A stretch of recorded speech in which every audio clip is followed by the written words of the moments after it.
Il tavolo di centrodestra è aperto, ma noi riteniamo che Dino Vecchiato sia assolutamente la persona che possa meglio incarnare il sentiment di Preganziol e possa in questo momento far convergere le idee programmatiche di tutti sulla sua figura. Quindi lei non è disponibile a sostenere Cestaro a Preganziol?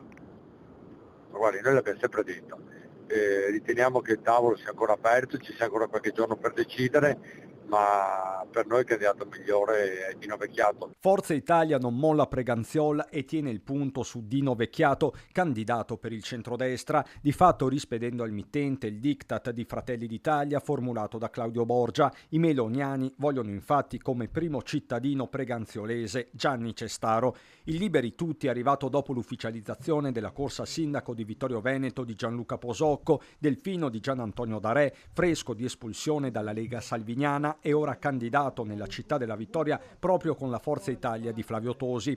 Forza Italia ha fatto saltare il tavolo del centrodestra, aveva tuonato il meloniano Borgia, preannunciando il sostegno al candidato della Lega ufficiale Giovanni Braido e chiedendo allo stesso tempo di chiudere su Preganziol con Cestaro. Chies contesta la premessa del collega.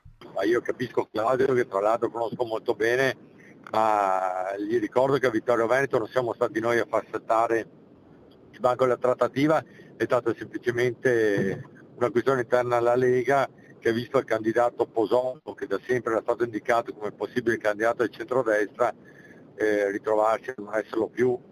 Insomma, il problema è della Lega, non degli azzurri, con Chiesa che conferma poi il sostegno su Mogliano al sindaco uscente Davide Bortolato, al momento l'eccezione che sembra confermare la regola di un centrodestra in difficoltà a trovare la quadra soprattutto nei comuni più grossi, dove voci in capitolo ce l'hanno anche le segreterie regionali. Un monito arriva da Mario Conte. Se parliamo di centrodestra unito dobbiamo dimostrarlo nei fatti e mi pare che oggi la situazione sia tutt'altro che unita.